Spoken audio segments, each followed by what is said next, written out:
وسيدتنا زينب وسيدنا حسن وسيدنا حسين وعلى آله وصحبه وبارك وسلم اللهم صل على سيدنا. بسم اللہ الرحمن الرحیم. السلام علیکم ناظرین. پروگرام صبح نور کے ساتھ آپ کا میزبان نذیر احمد غازی حاضر ہے. ناظرین کرام، حضرت ابو انیس محمد برکت علی صاحب رحمہ اللہ کی مشہور تالیف اسماء النبی الکریم صلی اللہ علیہ وآلہ وسلم سے ایک اسم مبارک پڑھنے کی سعادت حاصل کر رہا ہوں. سیدنا قائم الصلاۃ صلی اللہ علیہ وآلہ وسلم، ہمارے سردار نماز قائم فرمانے والے، درود و سلام بھیجے اللہ آپ صلی اللہ علیہ وسلم، آپ کی آل پاک اور آپ کے صحابہ کرام پر. حضرت ابو ذر غفاری رضی اللہ تعالی بیان فرماتے ہیں کہ ایک مرتبہ موسم سرما میں حضور نبی کریم صلی اللہ علیہ وآلہ وسلم اپنے کاشانہ اقدس سے باہر تشریف لے گئے اور ایک خزاں رسیدہ درخت کی دو شاخوں پر پکڑ کر ہلایا، جس سے تیزی کے ساتھ اس درخت کے پتے جھڑنے لگے، اور آپ صلی اللہ علیہ وسلم نے مجھے مخاطب کر کے فرمایا، اے ابو ذر. میں نے عرض کیا، لبیک یا رسول اللہ صلی اللہ علیہ وسلم. تاجدار کائنات صلی اللہ علیہ وآلہ وسلم نے فرمایا، جب بندہ مومن صرف اور صرف اللہ کی رضا کے لیے نماز ادا کرتا ہے تو اس کے گناہ اسی طرح جھڑتے ہیں جس طرح اس درخت کے پتے جھڑتے جا رہے ہیں.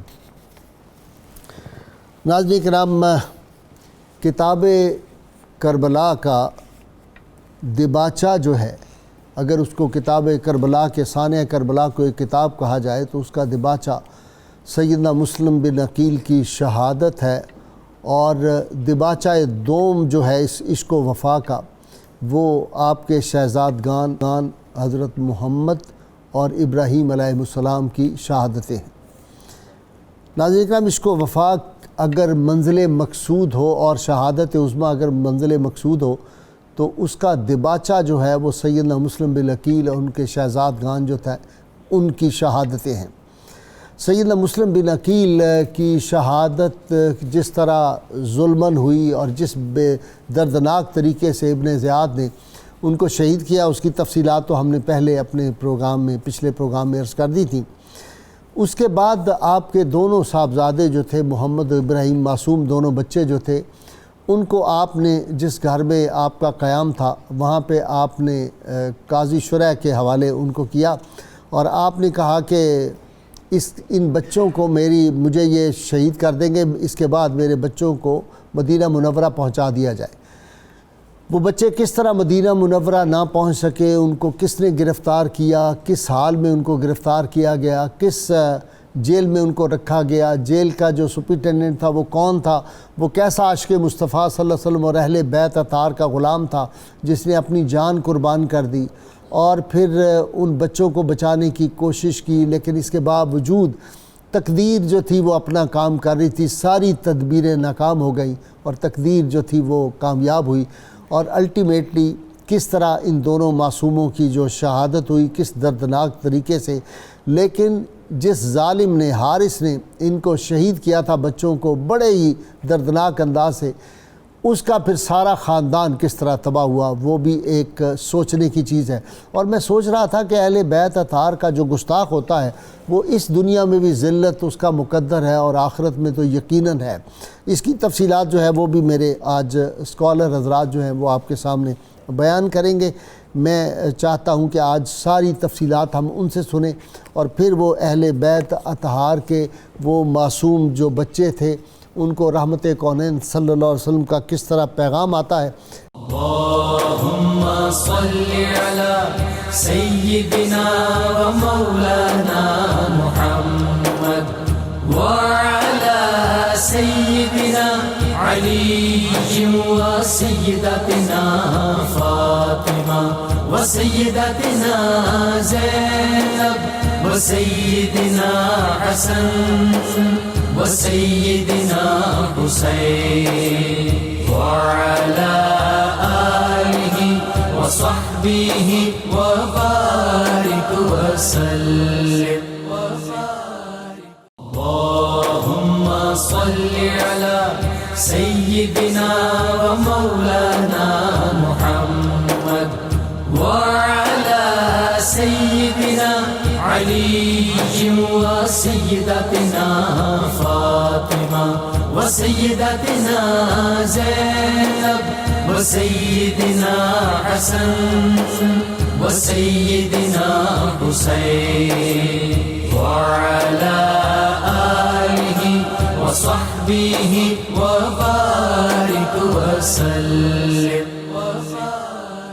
میں ابتدا کر رہا ہوں جناب علامہ برکاتی سے. بسم اللہ الرحمن الرحیم. قال اللہ تعالی فی الکلام المجید والفرقان الحمید وَلْيَخْشَ الَّذِينَ لَوْ تَرَكُوا مِنْ خَلْفِهِمْ ذُرِّيَّةً ضِعَافًا خَافُوا عَلَيْهِمْ فَلْيَتَّقُوا اللَّهَ وَلْيَقُولُوا قَوْلًا سَدِيدًا إِنَّ الَّذِينَ يَأْكُلُونَ أَمْوَالَ الْيَتَامَى ظُلْمًا إِنَّمَا يَأْكُلُونَ فِي بُطُونِهِمْ نَارًا وَسَيَصْلَوْنَ سَعِيرًا. صدق اللہ العظیم. غازی صاحب جن عظیم المرتبت بچپن کی ہی عظیم المرتبت شخصیات، دونوں ہستیاں، دونوں شہزادگان حضرت سیدنا امام مسلم بن عقیل رضی اللہ تعالیٰ عنہ کے فرزندان ارجمندان حضرت سیدنا محمد اور ابراہیم، ان دونوں ہستیوں کے حضور ہم اپنی محبت کا اظہار یہاں پر کرنا چاہ رہے ہیں. اللہ تعالیٰ کے حضور ہمیشہ التجا کی ہے اور کرتے رہنا چاہیے سب کو کہ بروز معاشر اللہ تعالیٰ سب کو، تمام عاشقان مصطفیٰ کو، اہل بیت اطہار کا قرب خاص نصیب فرمائے. آمین. غازی صاحب اللہ تعالیٰ نے قرآن مجید فرقان حمید کے اندر سورۃ النساء میں آیہ کریمہ نمبر 9 اور 10 میں کچھ ایسی ابتدائی باتیں ذکر کی ہیں اور اس کے بعد وراثت کی تقسیم کا احوال بیان فرمایا ہے. وہ 2 آیات اللہ نے پہلے ذکر کر کے قیامت تک کے لیے لوگوں کو بتا دیا کہ مال جائیداد جس طرح بھی ہو وارثان یتیموں کا حق کھانے سے پرہیز کریں. ادھر ہم نے یہ دیکھا ہے کہ وارثان بھی نہیں ہے، ظالمان ہے، اور ان یتیموں کے اوپر دست شفقت رکھنے کی بجائے ان کا مال بھی لوٹا گیا، آخر میں ان کی جانیں بھی لوٹ لی گئیں. اللہ تعالیٰ نے ارشاد فرمایا وَلْيَخْشَ الَّذِينَ لَوْ تَرَكُوا مِنْ خَلْفِهِمْ. ان لوگوں کو ڈرتے رہنا چاہیے، مجھ سے ڈرتے رہنا چاہیے اس بات پر لَوْ تَرَكُوا مِنْ خَلْفِهِمْ کہ اگر لوگ چھوڑ جائیں، مرحومین چھوڑ جائیں اپنے پیچھے ذُرِّيَّةً ضِعَافًا، کمزور اولاد، چھوٹی عمر والی اولاد، خافوا علیہم، ان لوگوں کو، ان بچوں کے اوپر ڈرتے رہنا چاہیے. اور فَلْيَتَّقُوا اللَّهَ، اللہ نے پھر مکرر ذکر کیا ہے کہ فَلْيَتَّقُوا اللَّهَ، اللہ تعالیٰ سے ڈرتے رہو، وَلْيَقُولُوا قَوْلًا سَدِيدًا، اور جب بھی بات کرنی ہو تو سیدھی بات کرو. إِنَّ الَّذِينَ يَأْكُلُونَ أَمْوَالَ الْيَتَامَى، جو لوگ یتیموں کا مال کھاتے ہیں ظلمًا ناحق، انما یأکلون فی بطونہم نارا، وہ اپنے پیٹوں میں آگ بھرتے ہیں، وسیصلون سعیرا، اور ان قریب ان کو بھڑکتی ہوئی آگ میں ڈالا جائے گا. یہ اللہ تعالیٰ نے ہر مومن کے لیے، قیامت تک آنے والے ہر مومنوں کے بچوں کے لیے قوم کو یہ ڈرایا ہے. اور دیکھیے اللہ تعالیٰ نے یکشا کا لفظ بھی بولا ہے، ڈرنا چاہیے، اس کے بعد خافو بھی بولا ہے، ڈرنا چاہیے، پھر فَلْيَتَّقُوا اللَّهَ یہ بھی فرمایا ڈرنا چاہیے. اس سے اس معاملے کی سنگینی کا اندازہ ہوتا ہے، حساسیت کا اندازہ ہوتا ہے کہ چھوٹے یتیم بچوں کے حوالے سے آپ کو انتہائی اللہ تعالیٰ کا خوف اپنے دل کے اندر رکھنا چاہیے. حضرت امام مسلم بن عقیل رضی اللہ تعالیٰ عنہ کو حضرت امام علی مقام سیدنا امام حسین پاک علیہ السلام نے روانہ فرمایا کربلا کی طرف. تو حضرت امام مسلم بن عقیل چونکہ امام علی مقام کے ہمیشہ قرب خاص میں رہتے تھے تو ان کی خواہش تھی کہ میں آپ کے پاس رہوں، آپ کسی اور کو روانہ کر دیں، لیکن آپ نے فرمایا کہ نہیں تم ہی جاؤ اور وہاں جا کر جو ہے وہ ہمارا پیغام لوگوں تک پہنچاؤ. جب وہ یہاں پر آئے 5 شوال المکرم سن 60 ہجری کے اندر آپ یہاں پر پہنچے ہیں کوفہ کے اندر امام مسلم بن عقیل. اور یہاں پہ آتے ہی وہی اسٹریٹجی جو آقا کریم علیہ السلام اختیار فرمایا کرتے تھے، مناسب وقت میں مناسب جگہ کا اور مناسب لوگوں کا انتخاب کرنا، یہاں پر وہی اہل بیت اطہار کا ترہ امتیاز رہا. اور یہاں بھی حضرت امام مسلم بن عقیل نے یہی چیز اختیار کی کہ سب سے پہلے رہائش کے لیے کون سی جگہ منتخب کی، وہ مختار کا گھر سقفی کا منتخب کیا، جو حضرت نعمان بن بشیر جو اس وقت گورنر کوفہ تھے، رشتے میں ان کے بہنوئی لگتے تھے، تو ان کے گھر کے اندر رہے. تو لہٰذا اب جو ہے وہ ذمہ داری کسی نہ کسی حد تک حکومت وقت کی آپ کی حفاظت کی آ گئی. اس کے بعد جب آپ کی شہادت ہوئی ہے تو شہادت سے پہلے قاضی شرح جو حضرت سیدنا مولا علی مرتضیٰ شیر خدا کے دور میں بھی قاضی کے فرائض سر انجام دیتے رہے، ان کے پاس آپ نے ان دونوں شہزادگان کو یہاں پر رکھ دیا اور فرمایا کہ ان کی حفاظت کرنا، اگر مجھے کچھ ہو جائے تو ان کو مدینہ منورہ پہنچا دینا. امام مسلم بن عقیل کے 8 بیٹے تھے اور 2 بیٹیاں، یہ سیرت نگاروں نے لکھا ہے، کچھ کم و بیش بھی لکھا گیا اور یہ سارے بیٹے شہید ہوئے کربلا میں، ان 2 کے علاوہ باقی جو تھے۔ اس میں پھر ہم یہ عرض کرتے ہیں کہ جب آپ کی شہادت کی خبر آئی قاضی شریح کے پاس، تو اس وقت قاضی صاحب کو وہ ایک اپنے اوپر جو ذمہ داری تھی اس کو سر انجام دینا تھا، ہر حال میں بڑھاپا تھا ان کے اوپر، تو انہوں نے اس دور میں 50 دینار سونے کے سکے یہ ان کی نظر کیے، ان کی خدمت میں پیش کیے، اور یہ ان کی طرف سے محبت تھی، اور اپنے بیٹے کو جب ان کے ساتھ روانہ کیا ہے تو باب العراقین تک پہنچے۔ تو میں ادھر دوسری طرف بات کو لاتا ہوں تاکہ یہ بعد میں تسلسل۔ بعض لوگ تو اس پہ بڑا اعتراض کرتے ہیں قاضی شریح پہ، بہت زیادہ دیکھیں جی، معترضین کو دیکھنا ہو تو وہ تو مجھے نہیں سمجھ آتی کہ ایسے بے سر و پا اعتراضات ہوتے ہیں کہ جن کا کسی بھی جگہ پر حقیقت سے تعلق نہیں ہوتا۔ اب دیکھیے، سب سے بڑی بات یہ ہے کہ کیا امام مسلم کے ساتھ ان کی کوئی دعوت مخالفت ہوتی تو اپنے وصال کے وقت اپنے بچے ان کے سپرد کرتے؟ ایگزیکٹلی، یہ سب سے بڑا اعتماد تھا، ان کو اعتماد تھا، اور اتنا اعتماد تھا کہ سمجھیے کہ پورے کوفہ میں سے سب سے زیادہ ان پہ اعتماد تھا کہ اپنے بچے ان کی، انہوں نے محبت کی ان بچوں سے، کس طرح ان کو پیسے دیے، اپنا بیٹا اسد ساتھ بھیجا، کہا کہ جا کے ان کو قافلے کے ساتھ چھوڑ کے آؤ۔ اچھا، اب یہ دیکھیے کہ یہاں پر یہ 1-2 چیزیں میں عرض کرنا چاہوں گا کہ یہ جہاں آپ کا ان شہزادگان کا مدفن ہے وہ کہاں پہ ہے؟ وہ جگہ ہے مسیب، اس کا نام ہے مسیب، ٹھیک، وہاں ان کے مزارات موجود ہیں، ٹھیک، اور کربلا جو ہے وہ وہاں سے کم و بیش 40 کلومیٹر کے فاصلے پہ ہے، ٹھیک، اور کوفہ جہاں سے ان کے اجساد روانہ ہوئے ہیں اگر وہ جدید حساب لگایا جائے تو کم و بیش 90 کلومیٹر کے قریب وہ فاصلہ بنتا ہے۔ بالکل صحیح۔ اب 90 کلومیٹر کا سفر پانی کے اندر طے کرنے کے بعد ان کا جسم جو ہے وہ باہر آئے، اور پھر ان کے مزارات بنے ہیں، قبور مبارکہ بنی ہیں۔ کس نے بنائے، کس طرح بنے؟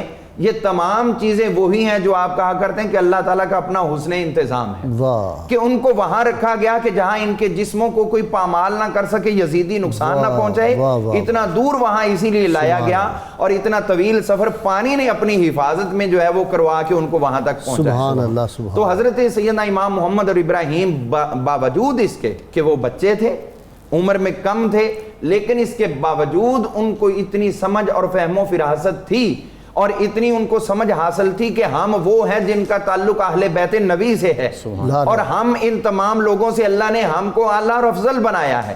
اسی لیے آپ پوری ہسٹری پڑھ لیں، جہاں مرضی دیکھ لیں، چاہے اپنوں کی بیگانوں کی ریسرچ اس پہ پڑھ لیں، آپ کو اہل بیت کی جو سب سے بڑا وصف ان کا ہے شجاع والا، شجاعت کا، وہ ان بچوں کے اندر بھی نظر آتا ہے۔ انہوں نے کسی کے آگے زندگی کی بھیک نہیں مانگی۔ جی جناب، وفا کا درس جی، دونوں بچے دیکھیں نا کمال، جب وہ ان کو شہید کرنے لگا ہے بالکل، تو وہ چھوٹا کہتا ہے مجھے شہید پہلے کرو، بڑا کہتا ہے مجھے پہلے شہید کرو۔ جی بسم اللہ الرحمن الرحیم۔ غازی صاحب، میں حضرت جامی کے اس شعر کے ساتھ اپنی گفتگو کا آغاز کروں گا کہ اس پورے خاندان کو جو سبق تھا اور ان کا جو جذبہ تھا، وفائی آپ نے لفظ بولا ہے، تو یا رسول ہاشمی قربان نامت جان من، جان من جانان من بجملہ فرزندان من۔ یہی درس، یہی سبق حضرت سیدنا علی المرتضیٰ شیر خدا کے گھر سے ملا۔ پھر آپ اوپر دیکھیں نا، حضرت سیدنا مسلم بن عقیل باپ ہیں، اور حضرت سیدہ رقیہ بنت علی، اللہ پاک نے ان کا سایہ شفقت ماں کی صورت میں عطا فرمایا ہے۔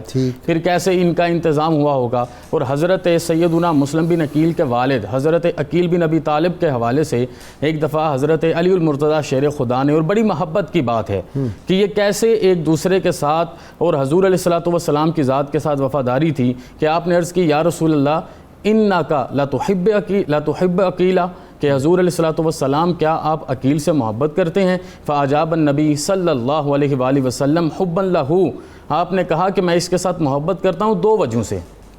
پہلی وجہ یہ ہے کہ حبا لحب ابی طالب لہ، پہلی وجہ یہ ہے کہ ابو طالب کے بیٹے تو ہیں تو وہ بھی ان کے ساتھ محبت کرتے تھے، اور دوسری وجہ یہ ہے وَإِنَّ وَلَدَهُ مَقْتُولٌ فِي مَحَبَّةِ وَلَدِكَ، اور اس کا جو بچہ ہے، جو بیٹا ہے جن کا نام مسلم ہے، وہ تیرے بیٹے حسین کی محبت میں شہید ہوگا، شہید ہوگا۔ نگاہ نبوت وہ سارے منظر دیکھ رہی تھی، سارے منظر دیکھ رہی تھی، سارے منظر دیکھ رہی تھی۔ لو جی، آپ کی بات سے علامہ اقبال کی بات یاد آ گئی۔ علامہ نے فرمایا کہ شعور نبوت میں ماضی، حال اور مستقبل برابر ہوتے ہیں. سبحان اللہ، وہ سبحان سیدنا آدم علیہ السلام کو کن تو نبی و آدم و بین الماء و تین وہ بھی دیکھ رہے ہوتے ہیں، وہ بھی دیکھ رہے ہوتے ہیں، اور واقعہ کربلا بھی سارا واقعہ دیکھ رہے ہیں. کربلا بھی. اسی طرح مولا کائنات کا اپنا ایک فرمان ہے. آپ نے اس وفاداری میں شجاعت بیان کی، پھر میں نے جو آپ نے ابھی ارشاد فرمایا اس کی طرف آتا ہوں. آپ نے فرمایا اذا احمر الباس واحجم الناس قدم اہل بیتہ، یعنی رسول اللہ صلی اللہ علیہ وسلم، فوقا بہم اصحابہ حر السیوف والالسنہ. آپ کہتے ہیں کہ اللہ پاک نے حضور علیہ الصلوۃ والسلام کی آل کو اتنی غیرت ایمانی، اتنی جرت اور بے مثال جرت سے نوازا ہے کہ جب مارکہ جنگ و جدل اپنے عروج پر آ جائے تو یہ وہ ہیں جو حضور علیہ الصلوۃ والسلام کی محبت میں سب سے آگے بڑھتے ہیں، اور صحابہ کرام کے درمیان گرم تلواروں اور نیزوں کے اور صحابہ کرام کے درمیان ڈھال بن جاتے ہیں، قوت کے ساتھ چلتے ہیں. پھر آپ نے مثالیں دی کہ دیکھیے فقتل عبیدۃ بن الحارث یوم بدر، وقتل حمزہ یوم احد، وقتل جعفر یوم موتا. آپ نے سب کے ساتھ مثالیں دی. اب آپ ادھر آئیے، منظر دیکھیے کیا ہے کہ وہ بدبخت جس کا نام تاریخ نے حارث لکھا ہے، وہ پیسوں کے لالچ میں انہیں لے کے چلتا ہے کہ میں انہیں شہید کر دوں. اسے یہ ڈر تھا کہ اگر میں انہیں ساتھ لے کے نکلوں گا تو کہیں شور نہ مچ جائے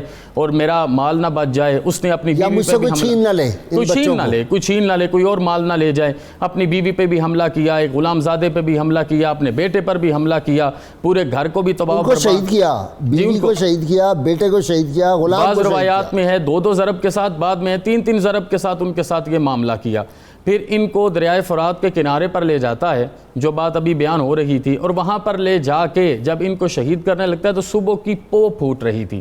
یہاں پر اقبال کا یہ شعر مجھے لگتا ہے اسی منظر کے لیے ہے کہ یہ سحر جو کبھی فردا ہے کبھی ہے امروز، نہیں معلوم کہ ہوتی ہے کہاں سے پیدا. وہ سحر جس سے لرزتا ہے شبستان وجود، ہوتی ہے بندہ مومن کی اذان سے پیدا. کہ جب وہ انہیں شہید کرنے لگا تو دونوں شہزادوں نے اسے کہا کہ وقت شہادت تو آ گیا ہے، ہمیں نماز فجر ادا کر لینے دو، نماز فجر ادا کر لینے دو. وہی خاصہ جو رسول اکرم کی ذات کا، وہی خاصہ جو حضرت سیدہ خدیجہ کی ذات کا، وہی خاصہ جو مولا کائنات کی ذات کا، وہی خاصہ جو سیدہ فاطمہ زہرا رضی اللہ عنہا کی ذات کا، وہی جذبہ جو امام علی مقام میں کہ انہوں نے نماز فجر ادا کی. اور نماز فجر ادا کرنے کے بعد جب وہ گردن کاٹنے لگا تو بڑے نے آگے بڑھ کے کہا کہ پہلے مجھے قربان کیجئے، میں چھوٹے بھائی کا یہ منظر نہیں دیکھ سکوں گا. پھر چھوٹا آگے بڑھ کے کہتا پہلے مجھے قربان کیجئے، میں بڑے بھائی کا یہ منظر نہیں دے سکوں گا. یہ حضور علیہ الصلوۃ والسلام کا اپنے خاندان پر خاص نگاہ کرم کا فیض ہے کہ ہر کوئی شہادت کے لیے اتنا تڑپ رہا ہے اور قربان ہوتا جا رہا ہے.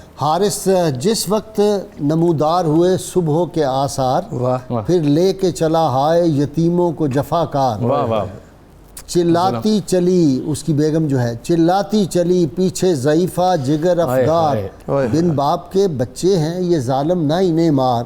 اور کیوں فاطمہ زہرا کو رلاتا ہے کفن میں، 2 پھول ہیں، 2 پھول تو رہنے دے محمد کے چمن میں صلی اللہ علیہ وسلم. جی بسم اللہ الرحمن الرحیم. غازی صاحب قبلہ، یہ آپ نے اس منظر کی اتنی پیاری عکاسی کر دی اس انداز میں، لیکن میں اس طرف جاؤں گا جو آپ نے آغاز میں بات کی اپنے انٹرو میں، کہ اگر کربلا کو ایک کتاب سمجھ لیں تو یہ اس کا دیباچہ ہے.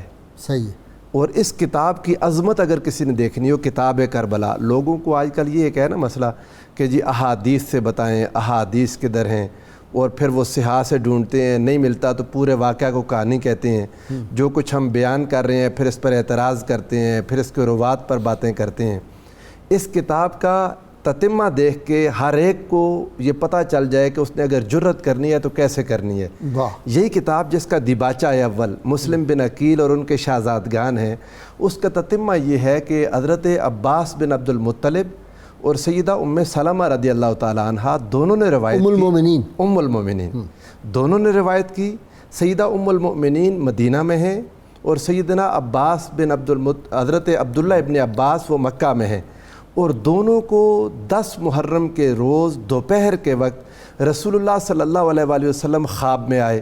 اور یہ بات میں کہہ دوں کہ یہ دونوں احادیث صحیح حدیثیں ہیں.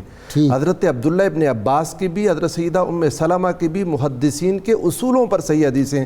وہ کہتے ہیں کہ ہم نے خواب کے اندر دیکھا کہ رسول اللہ صلی اللہ علیہ وآلہ وسلم نظر آئے، علی لحیتہ و رأسہ التراب، آپ کے سر انور اور آپ کی داڑھی مبارک پر مٹی تھی، وَبِيَدِهِ قَارُورَةٌ مِّنَ الدَّمِ، اور آپ کے ہاتھ میں خون کی شیشی تھی. اور جو ام سلمہ رضی اللہ تعالیٰ عنہ کی روایت ہے اشعث اغبرا یعنی غبار آلود رسول اللہ صلی اللہ علیہ وآلہ وسلم، اور پوچھا ما لک یا رسول اللہ صلی اللہ تعالیٰ علیہ وسلم، آقا یہ کیا ہے؟ حضور نے فرمایا شہدت قتل الحسین آنفا، میں مقتل حسین سے ابھی آ رہا ہوں۔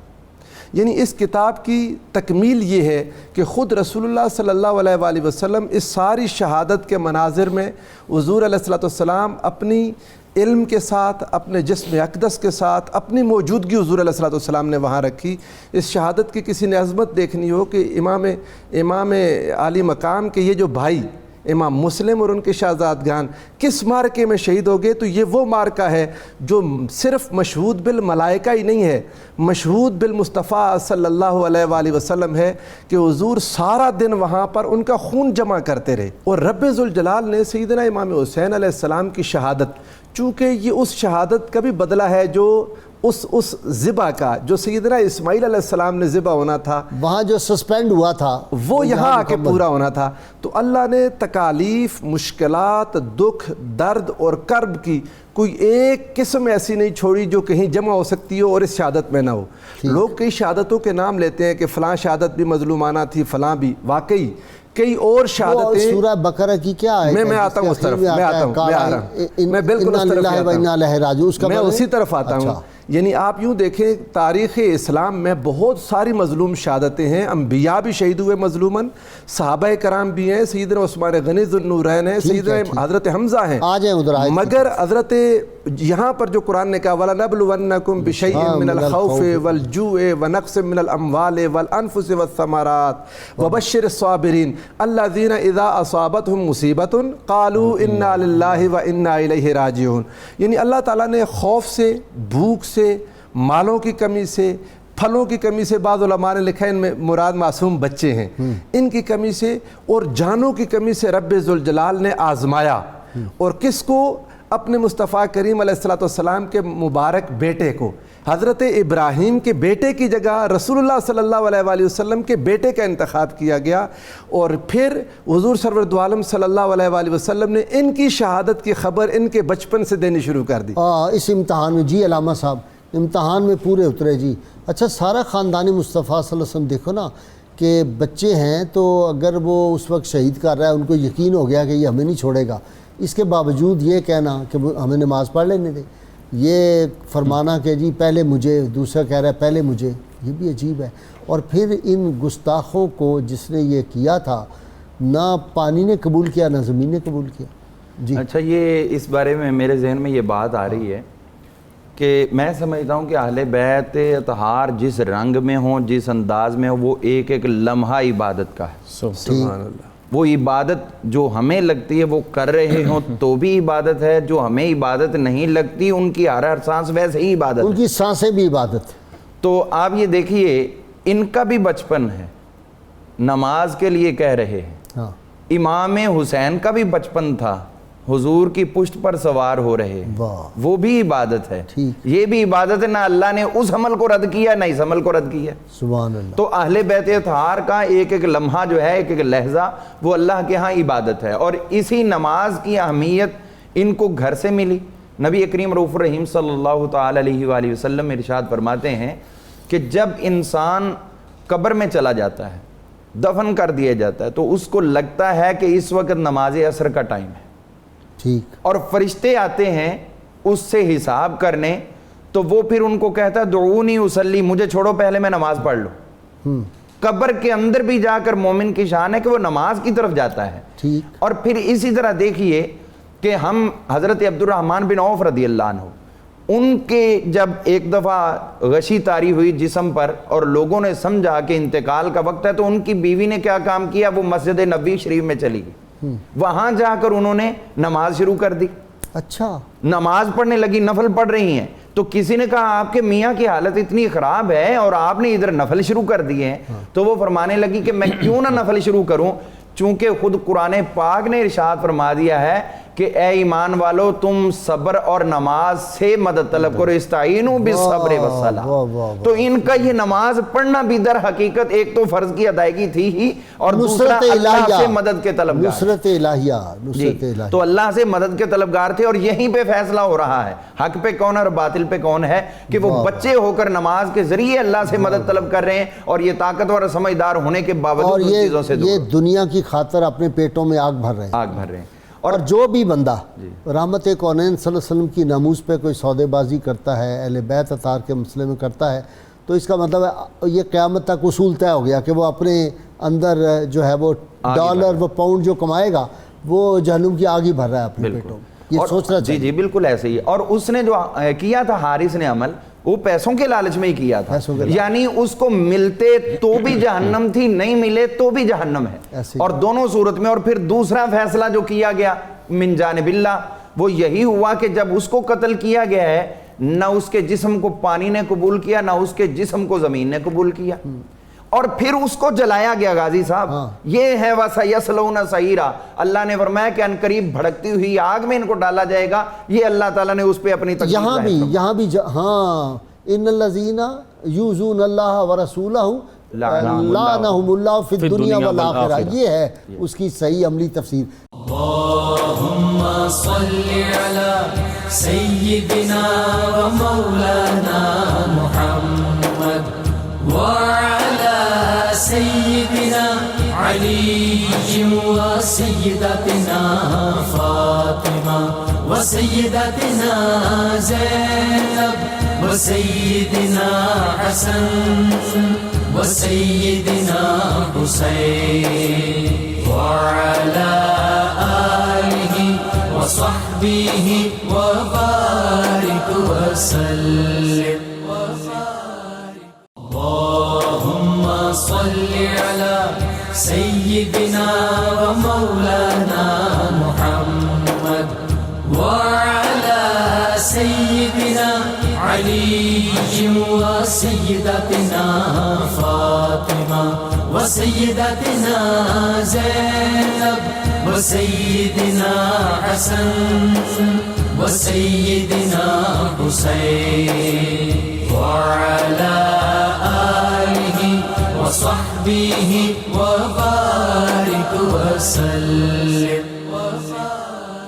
جو واقعہ ہوتا ہے کہ یہ کیا شے ہے جو اہل بیت اطہار کی محبت میں اس کو بھی پتہ تھا، جو وہاں پہ مشکور تھا سپرنٹینڈنٹ جیل، اس کو بھی پتہ ہے، جو اس کا خادم ہے حارث کا گھر میں اس کو بھی پتہ ہے کہ بھئی کیا ہوگا۔ اس کے باوجود یہ کھڑے رہنا، پھر ہانی بن عروہ رضی اللہ تعالیٰ عنہ کا ان کو بھی نظر آ رہا ہے کہ یہ کیا صورتحال ہے، یہ کون سا جذبہ ہے؟ قرآن پاک کے 6 پارے میں احکم الحاکمین ارشاد فرماتے ہیں من قتل نفسا بغیر نفس او فساد فی الارض فکأنما قتل الناس جميعا ومن احیاها فکأنما احیا الناس جميعا۔ ضیاء الامت حضرت پیر محمد کرم شاہ الازہری رحمۃ اللہ علیہ اس کے زیر تحت جو تفسیر لکھتے ہیں، دیکھیں 2 صورتیں ہیں، ایک نظریے کا نام حارث ہے، دوسرے نظریے کا نام مشکور ہے، ایک بے ادب ہے ایک با ادب ہے۔ سبحان اللہ۔ جو بے ادب ہے وہ بے مراد ہے اور اس کی حالت آپ نے دیکھ لی، جو با ادب ہے وہ با مراد ہے، اور جو بے ادب ہے وہ مرا ہے جلا ہے، جو با ادب ہے وہ شہید ہوا ہے۔ تو اچھا جناب اب یہاں پر آپ دیکھیں نا، مشکور کی محبت دیکھیں اور اس کی خوش بختی دیکھیں، اس کی سعادت مندی دیکھیں۔ میں تو سمجھتا ہوں اس سے بڑی کوئی خوش بختی نہیں ہے کہ جب طوفان چل رہا ہو اور وہ لوگ جنہوں نے قیامت کے دن حضور علیہ الصلوۃ والسلام کے زیر سایہ امت کے لیے نگہبانی اور مہربانی کا سامان کرنا ہے، ان عظیم ہستیوں کے لیے نوکری منظور ہو جائے۔ غازی صاحب مشکور کی محبت پڑھی جائے تو آنکھوں سے آنسو نہیں رکتے، اسے پتا تھا میں شہید کر دیا جاؤں گا، اور اس نے یہ شہزادوں کے سامنے اقرار کیا کہ مجھے پتا ہے میرے ساتھ کیا ہوگا، یہ میری انگوٹھی لیجیے۔ جو اس کے ڈائلاگ ہیں وہ بڑے دلچسپ ہیں۔ یہ جو تھا ابن زیاد اس کے سامنے، اس نے کہا تمہیں پتہ ہے کہ میں تمہارے ساتھ کیا کر سکتا ہوں؟ اس نے کہا مجھے پتہ ہے تم ظالم و ظلم ہی کر سکتے ہو۔ اس نے کہا تمہارے ساتھ کیا کر سکتا ہوں؟ اس نے کہا مجھے تم زیادہ سے زیادہ ختم کر سکتے ہو، لیکن میں اہل بیت کی محبت میں اپنی جان دوں گا۔ کمال ہے جی۔ وہ گرم پانی سے شہزادوں کے پاؤں دھوتا رہا، اللہ وہ ان کے رخ انور کو صاف کرتا رہا, ایسے ہی اپنے ہاتھوں سے کھانا کھلاتا رہا, ان کو اوپر بٹھا کے نیچے ادب کے ساتھ بیٹھا رہا. حارث کی بیگم جو ہے وہ ان کے پاؤں کو بوسے دے رہی ہے, کمال ہے جی. بوسے دے رہی ہے, اور کس طرح بستر بچھا رہی ہے, کس طرح کھانا دے رہی ہے, اور کیا ان کی تکریم اور عزت کر رہی ہے, کیا ان پہ قربان ہو رہی ہے عورتوں کی.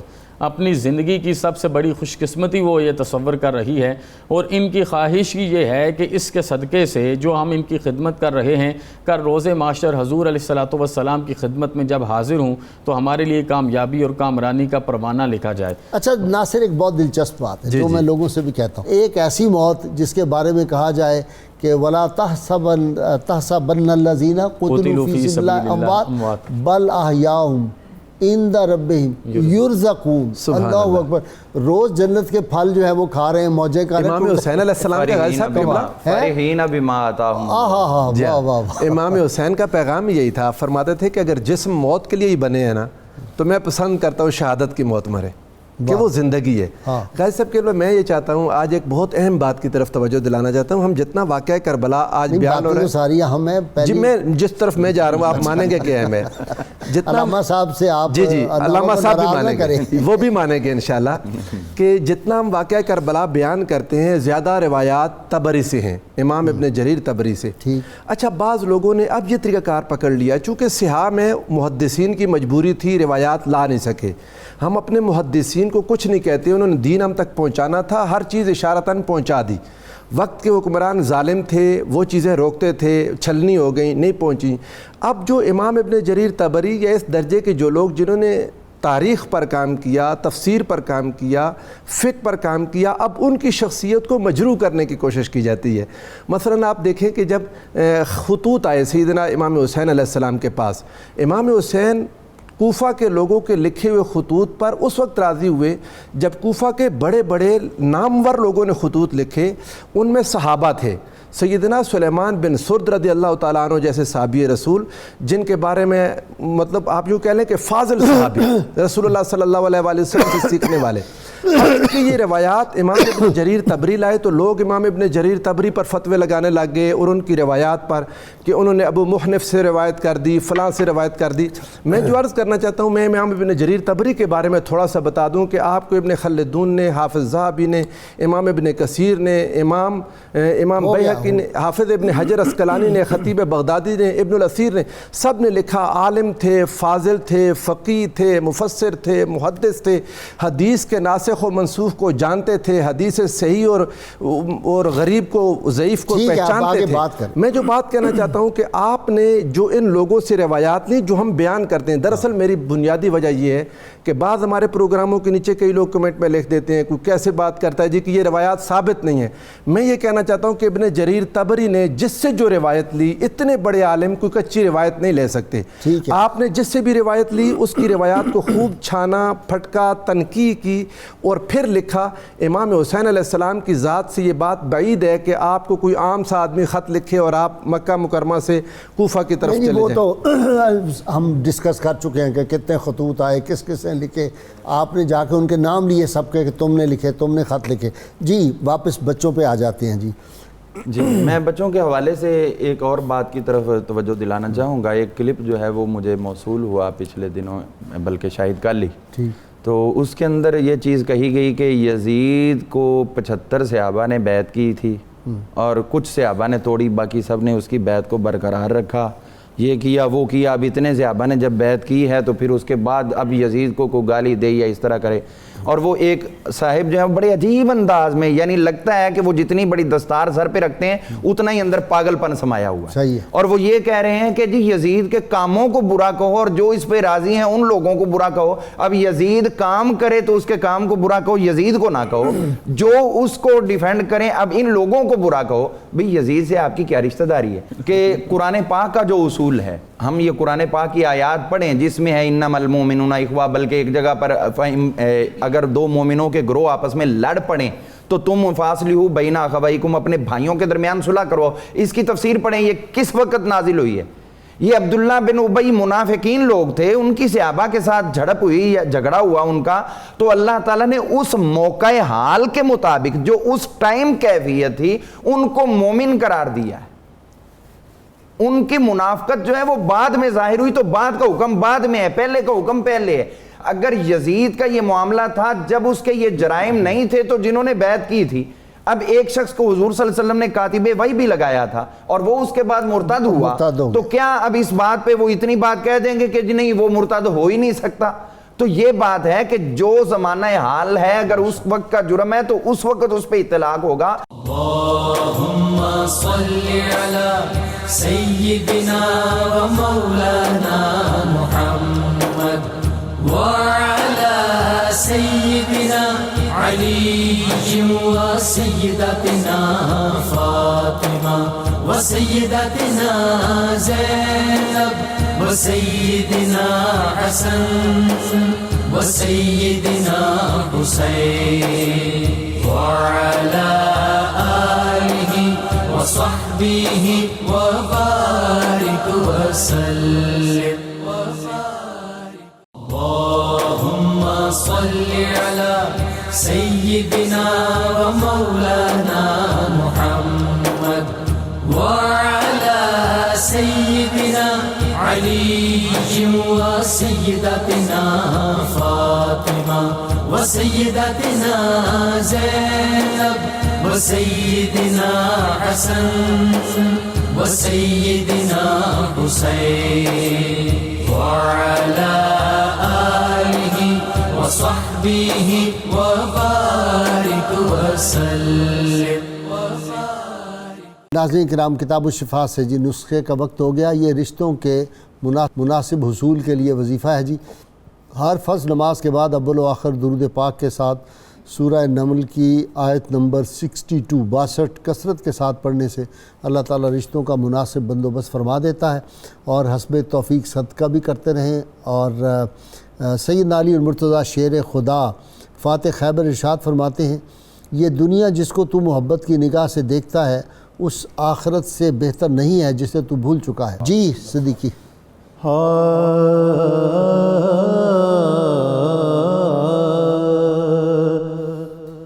جب دشت بے اما میں گم ہو گئے وہ پیارے، جب دشت بے اما میں، جب دشت بے اما میں گم ہو گئے وہ پیارے، کہتے تھے بابا بابا بچے وہ غم کے مارے، کہتے تھے بابا بابا بچے وہ غم کے مارے، جب دشت بے اما میں پرسان حال کوئی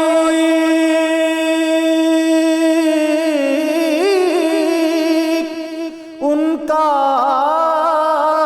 نہ تھا جہاں میں، پرسان حال کوئی ان کا نہ تھا جہاں میں، ان کا تھا نہ جہاں میں،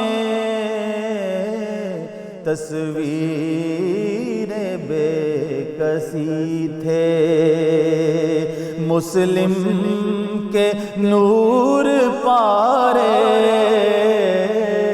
تصویر بے کسی تھے مسلم کے نور پارے،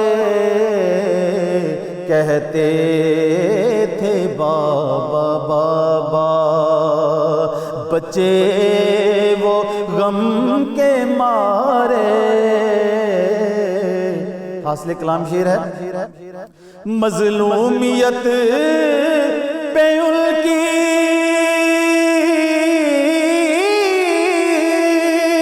روتا تھا آسمان بھی، مظلومیت پہ ان کی روتا تھا آسمان بھی، لرزی زمین شکینے جب ان کے سر اتارے، لرزی زمین شکینے جب ان کے سر اتارے، جب دشت بے امان میں ان کے غموں کو ساجد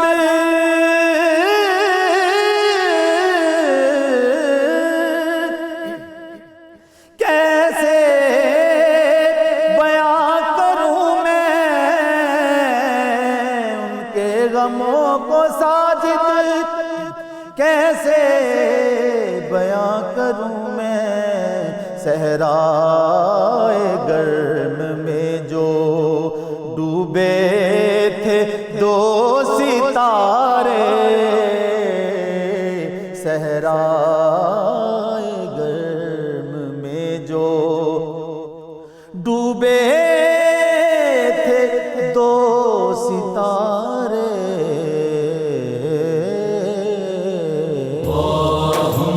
صل على سيدنا ومولانا محمد وعلى سيدنا علي وسيدتنا فاطمة وسيدتنا زينب وسيدنا حسن وسيدنا حسين وعلى آله وصحبه وبارك وسلم.